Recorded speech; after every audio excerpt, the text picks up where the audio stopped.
the stillness and the sacredness of this place. Let us hear your voice.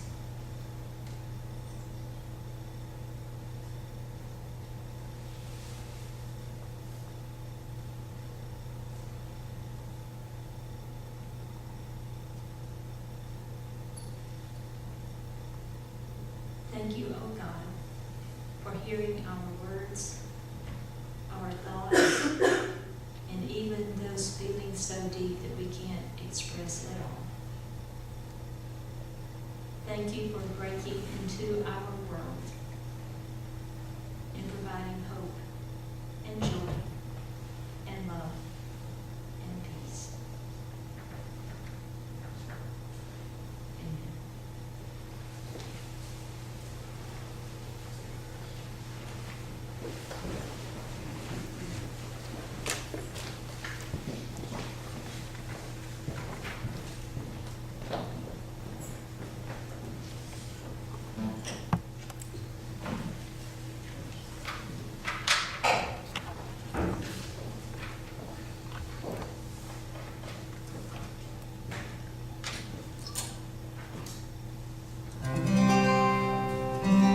Preview for Christmas concert coming. We'll be joined by a violin section at that point. But this is chorus. Said the night went to the little land. Do you see what I see? Way up in the sky, little land. Do you see what I see?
A reading from Isaiah chapter 63.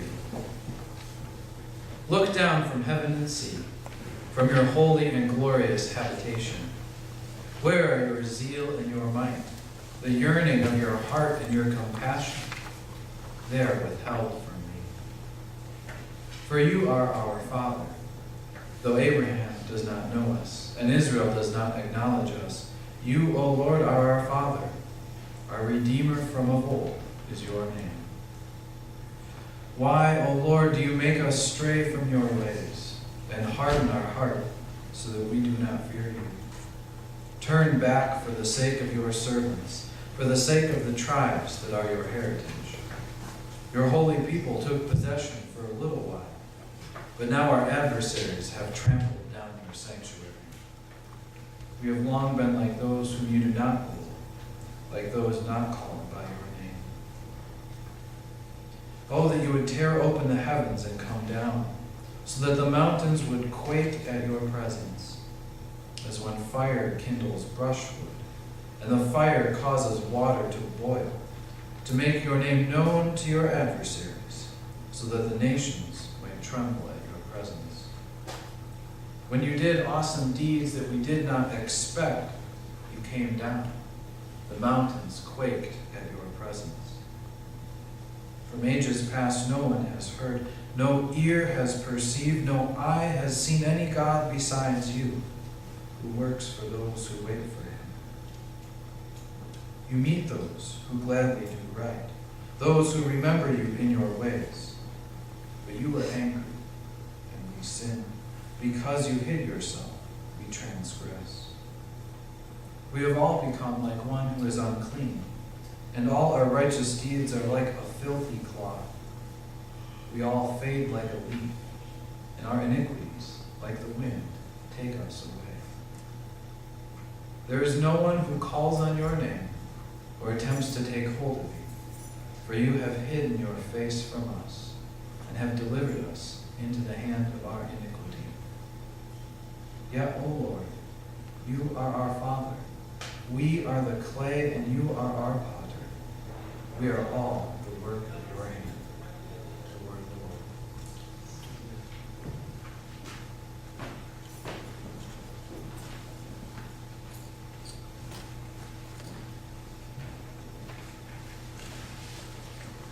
Thanksgiving is over, and Christmas is on its way. But before we get to Christmas, we have this lovely season called Advent, which means expectation, preparation, or waiting. It is the time before the Christ child arrives. Advent is the beginning of the church year, and this past Sunday was the beginning of Advent. So today, we find ourselves somewhere between saying goodbye to the old year and beginning preparations for the new. I love the season of Advent. I love getting ready for Christmas. For me, planning and looking forward to the big day is almost as much fun as the day itself. And this is why Advent is so important. It reminds us that we should not jump into Christmas and forget all that comes before. Advent does not begin with joyful celebrations or beautiful lights and shopping sprees. You heard for this reading from Isaiah. The prophet went on for a long, long time. And he was pretty specific about how bad things really, really were. This is where Advent begins. In a community of pain, as the prophet remembers and laments that Israel has been defeated. Their sanctuary has been destroyed, and they have been taken into exile. They are scattered, confused, discouraged. They've lost their home and their sanctuary. Their unity as a people has been pulled apart, and they feel that God has deserted them. And yet it is here, in this community of deep grief and deep pain,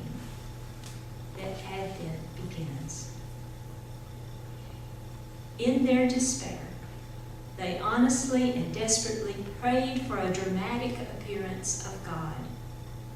They wanted the mountains to shake, or the water of the sea to part, or fire to fall from heaven. They wanted something to let them know that God was there.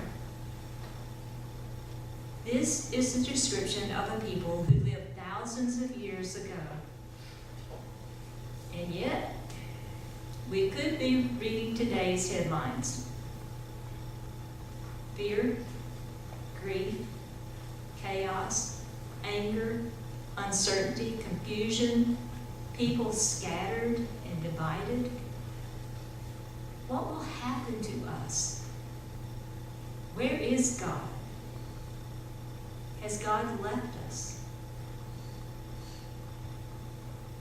When responsibilities are high and fear and uncertainty has you bent low, do you long for some kind of dramatic response from God? It was in this kind of grief and pain that the people of Israel yearned, prayed, and hoped for the coming, for the advent of God. November has been a rough month. The loss of a student, the election, and the uncertainty that it has created for so many people, the divided state of our country, and the stress of school and work. Even in the best of years, this holiday season is not happy and joyous for everyone. Many struggle with the sadness of empty spaces left by loved ones gone. Many fight depression and loneliness.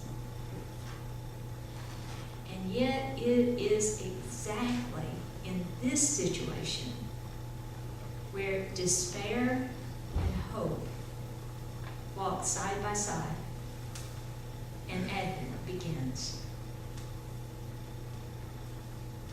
The Old Testament prophecy said that God would break into the world that was in distress and pain, and that this coming of God would change the world. We know that this prophecy was fulfilled in Jesus the Christ. And the New Testament prophecy promises the return of Jesus, which will end the world of sin and pain as we know it. There is the historical prophecy, the coming of Jesus, and there is the future prophecy of Jesus' return. And so again, we find ourselves somewhere in between what has been and what is yet to be. And so we wait. But our waiting should not just be an endurance of the passage of time. For faith makes it possible to fill the time of waiting with hopeful anticipation and preparation for what is to come. The message of the prophet is this: yes, things are bad. Things may be really bad. It feels like our world has turned upside down. There is war and uncertainty and deep grief. And on top of that, we have to deal with our own personal issues of guilt and pain and fear. God may seem to be very far away. Yet, there is hope. The prophet reminds us that God is still our parent. Even as we wait in fear and distress over the situation of our world, and in the fear and the pain of our own personal lives, we remember.